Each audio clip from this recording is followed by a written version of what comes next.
For the record, spell your first and last name.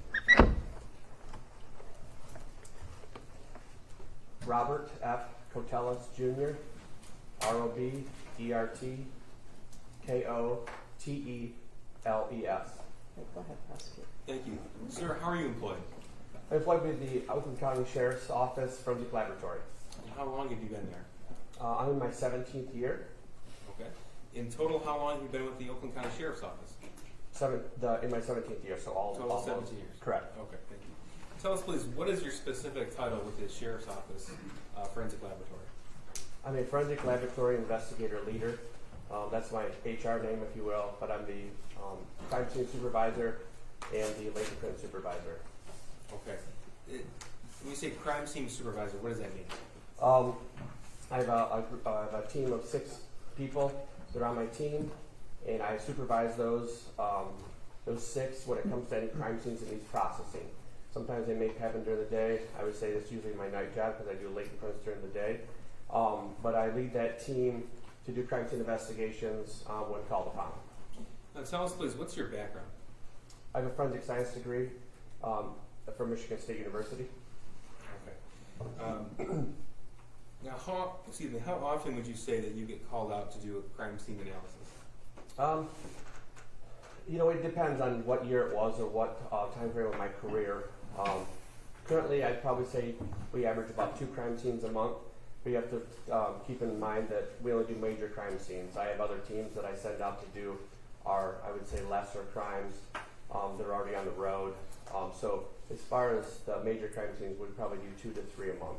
Okay. When you say major crime scenes, what exactly does that mean? Typically, they're going to be homicides or officer-involved shootings or criminal sexual conduct cases. Okay.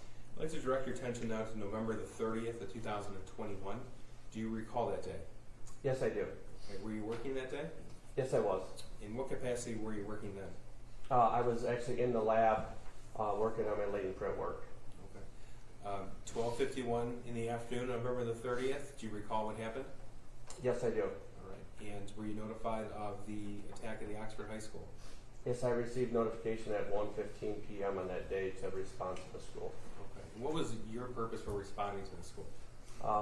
I was the on-call crime scene investigator for that day. So it was me to lead my team up to the Oxford High School for crime scene processing. You said your team, is that you and the 6 individuals? Yes, and at that time there was 8. I had recruited a biologist to assist us and also a laboratory technician. Okay, so what sort of specialties are these individuals involved in that are on your crime scene team? They're members of our forensic laboratory in the firearms unit, in the latent print unit, along with the biology unit.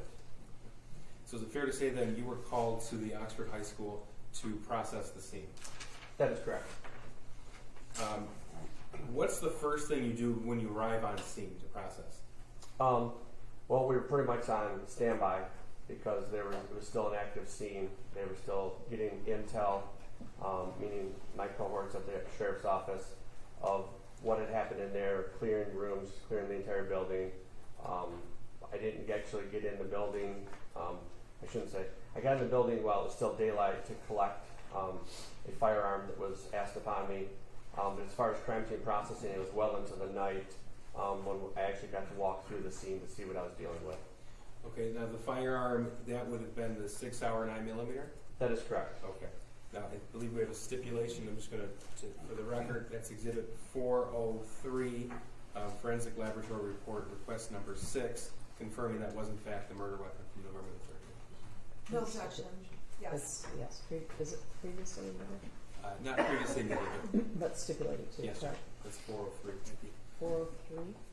Okay, so sir, after you went inside the school to collect the firearm, what happened next? Pretty much sat in my vehicle waiting on the AOK to go into the school, meaning that it was safe for us to go in and process the crime scene. Okay, so once you're given that green light, what do you do first? I met with Sergeant Zadrowski, and we went through, there was me and one other individual, Rachel Grace, and members of the Special Investigation Unit that went through the crime scene itself to see what kind of evidence and what we were looking at within the crime scene. Okay, so would you call this sort of an initial walkthrough? That would be a good terminology. Okay, so once you do the initial walkthrough, what's your process then?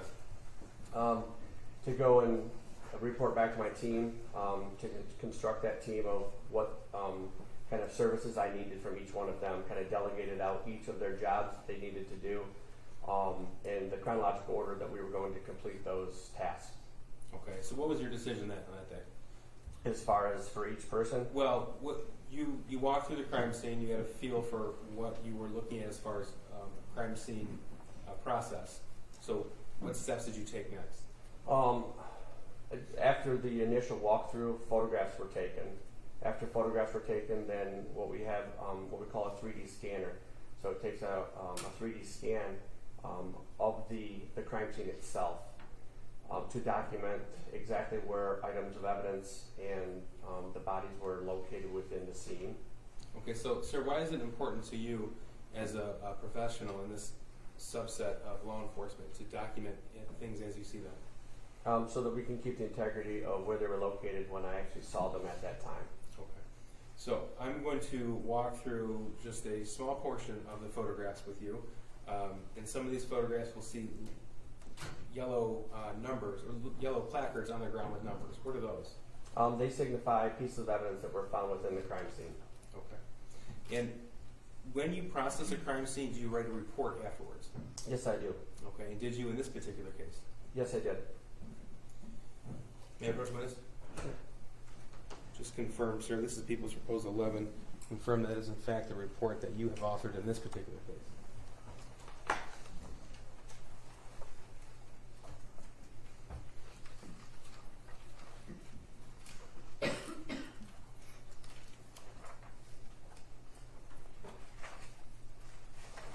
Yes, it is. Okay. People move to mid 11.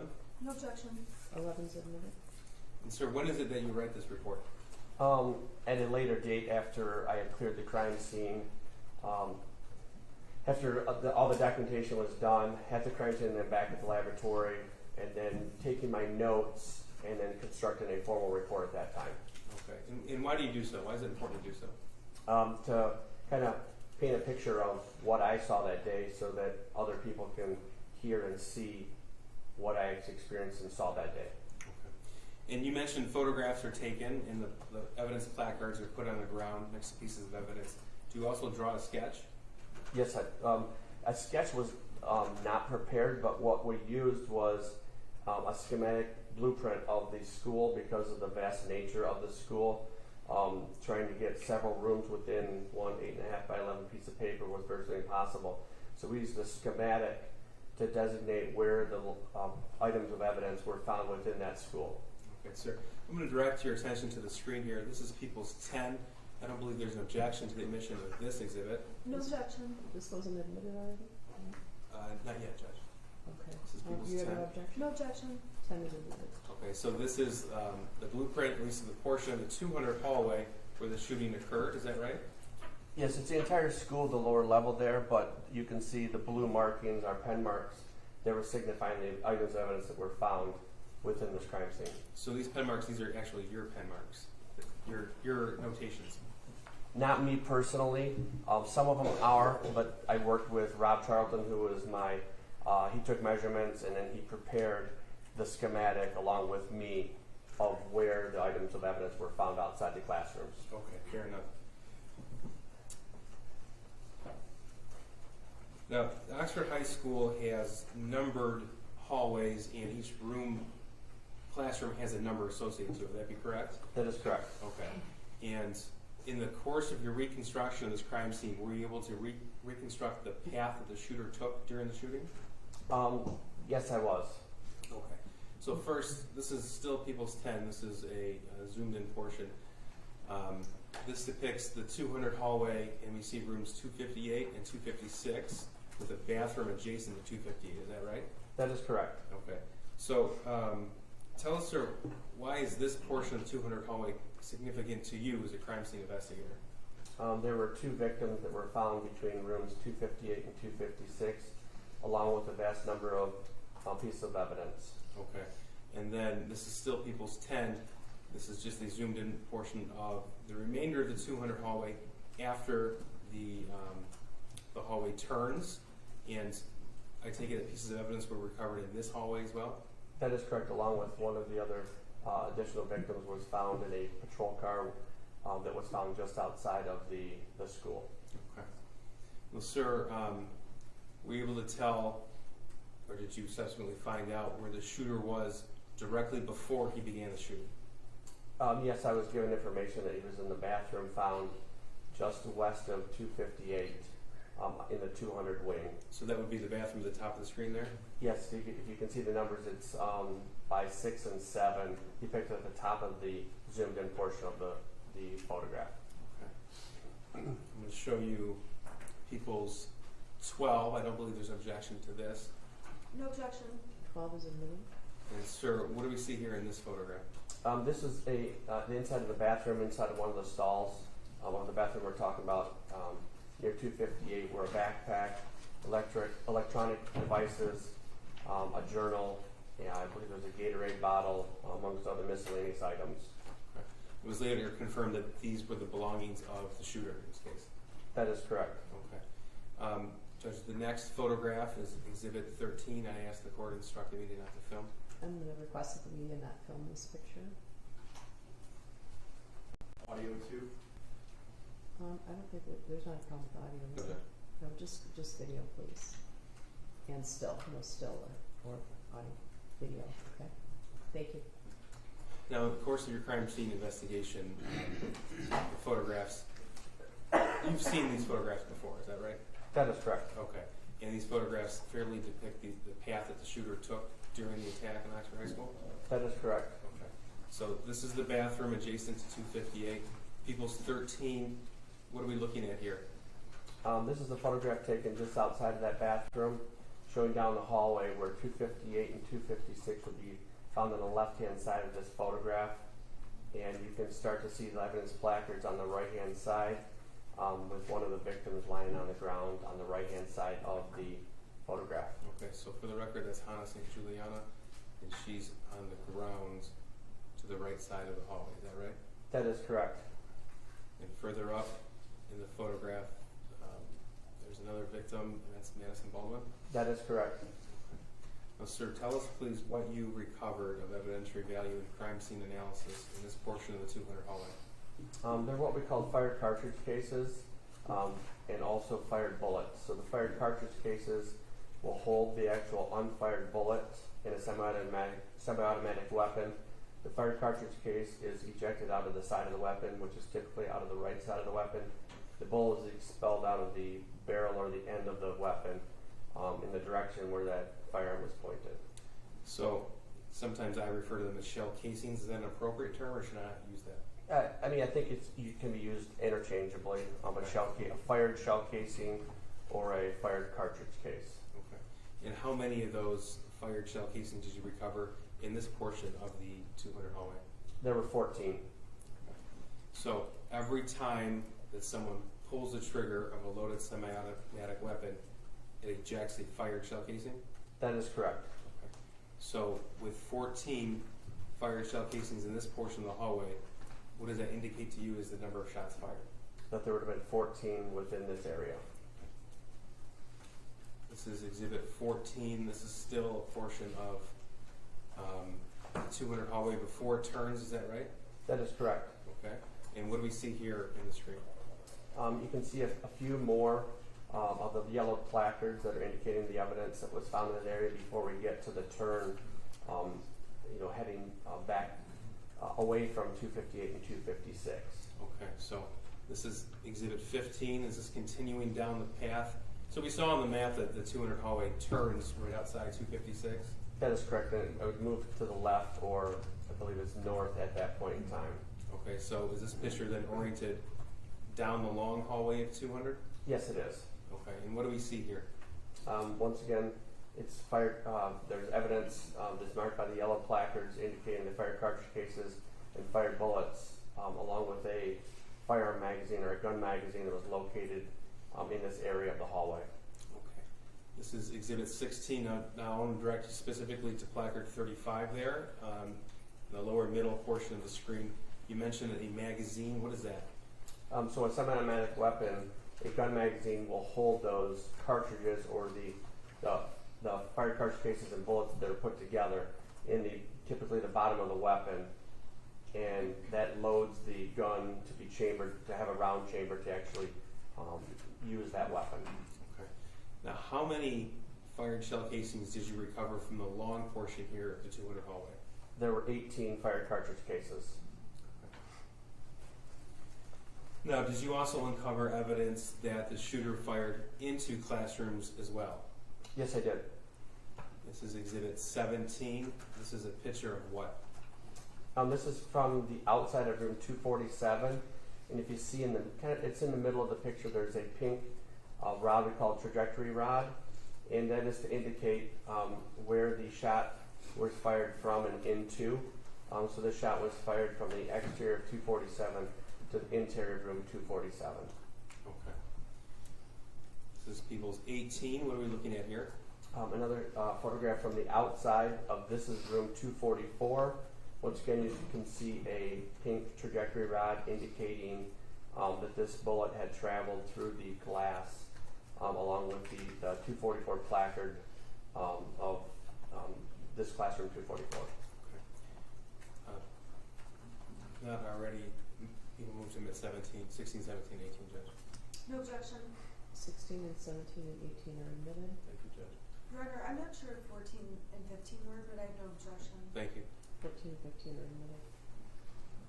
This is People's 8. This has already been admitted. This is room 224, and Molly Darnell had already testified in this trial that this was the classroom she was in. But what do we see in this photograph here? Once again, a photograph taken from the outside of room 224, and in this picture you can see that there are 3 trajectory rods that were into the door of this room, indicating that the bullets were fired from outside of the classroom to the inside. Okay. And this is People's 6, again already admitted. This is the same classroom 224. What do we see in this particular photograph? On the left-hand side, you can see it's the inside of the door with the same 3 trajectory rods just from the inside, and then in the back of the room there's what we call a perforation in the window. So a bullet more than likely traveled through that window, perforated the window, and we were never able to locate that bullet. Okay. But that was one of them. And What about the placard right here in the middle? There is a fired bullet that was found in the bookcase. It was found lodged in one of the books on that bookcase. Okay. And then we see this defect in the file cabinet here. That is correct. That would be a ricochet or a defect that was more than likely caused by a firearms projectile or a fired bullet. This is People's 19. Sir, do you recognize this photograph?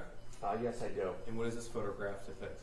This is a photograph of the inside of, from the outside of room 223. But you can see that there is a ricochet or a defect that's found in the door. And this is what we call a bullet that was in flight and it was tumbling and it had come into contact with something else because it's not a circular pattern like we saw on the other ones. Okay. People move to mid 19. No objection. 19's admitted. This is Exhibit 20. This is room 220. What do we see here? Once again, a photograph taken from the outside of the classroom 220. You can see that there's one trajectory rod in the door of the room. This is Exhibit 21. People move to mid 20. No objection. 20's admitted. And this is People's 21. What do we see here, sir? Photograph taken from the outside of room 215. And you can see there's the trajectory rods. They happen to be orange in color this time. Into the window, found right below the number 215, showing the path of travel of the bullets that were fired into that classroom. Okay, so the fact that they're orange instead of pink, does that have any significance? No, we just ran out of pink. Judge, I'd ask the court to instruct the camera not to film the next photograph. Yeah, we're going to be putting exhibit number 22 on the screen. I'm going to ask that it not be videotaped and also that there not be any still pictures taken. Right? Or is it off right now? Okay, thank you. Thank you, Judge. People move to mid 21. 21's admitted. Okay. This This is People's 22, sir. This has already been admitted. What are we looking at here? The photograph taken from the outside of a bathroom that was found across from room 231, classroom 231. In this photograph, you can see that there is a large amount of blood, along with a backpack on the floor that's found just inside of the bathroom, along with some other evidence that was marked. I believe it's a cartridge that was found outside of the bathroom that was marked 49. Okay. And sir, this is the bathroom where Justin Schilling was killed? That is correct. This is People's 23. What do we see here? 22 was previously admitted. Thank you, Judge. This is a photograph of the firearm that was collected by the deputies on scene. Okay. And may I approach the witness? This has already been admitted as 403. Sir, just to confirm, that's the firearm that you were called into the school to recover and to take back to the Oakland County Forensic Laboratory? The reporting candidate is authored by Mr. Charlton. Correct, yes. Okay. Yep, I just want to make sure, yeah. So yeah, it looks like there is 2 fire bullets that were asked to be compared against the firearm. Okay, and according to that report, the firearm depicted here in People's 23 was the firearm used in the Oxford High School attack on November the 30th, 2021? That is correct. Okay. Sir, in your crime scene processing of the Oxford High School, how many times was that gun shot inside the high school? 32 times.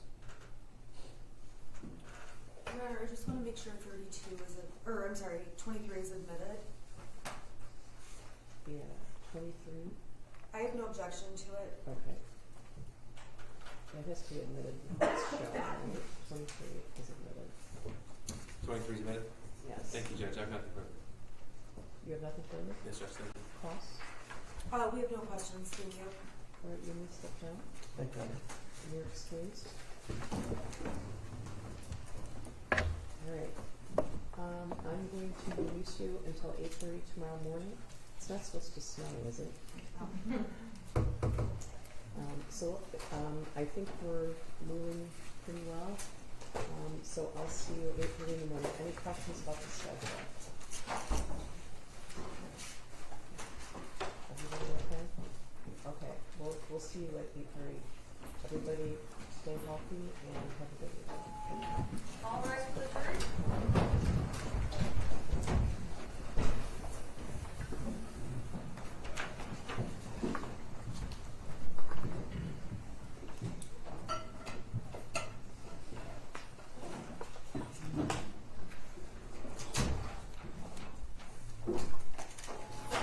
Be seated. Anybody, anything? I think so, Judge. Your Honor, I would just like to ask again with the prosecutor tonight, let me know who they're calling tomorrow. And I'm also asking if they are going to be done before the end of the week or by the end of the week, only because I have witnesses subpoenaed. I need to give them some idea. I have one witness who would need an interpreter that I've arranged, and so I want to make sure. Language, deaf, what's the? Language. Okay, did we help you with that? No, I just did it privately through an agency. Oh, okay. But I need to be able to coordinate to get the interpreter here. Okay. Judge, can we approach, please? Okay, can I have the deputies bring her downstairs, because if not, I'm gonna release the jury. I wanna do one or the other. Is this something that we need to make a record of? With her? I don't believe so. Okay, so can you take her down? They're holding the door, right? Thank you, Your Honor. Thank you.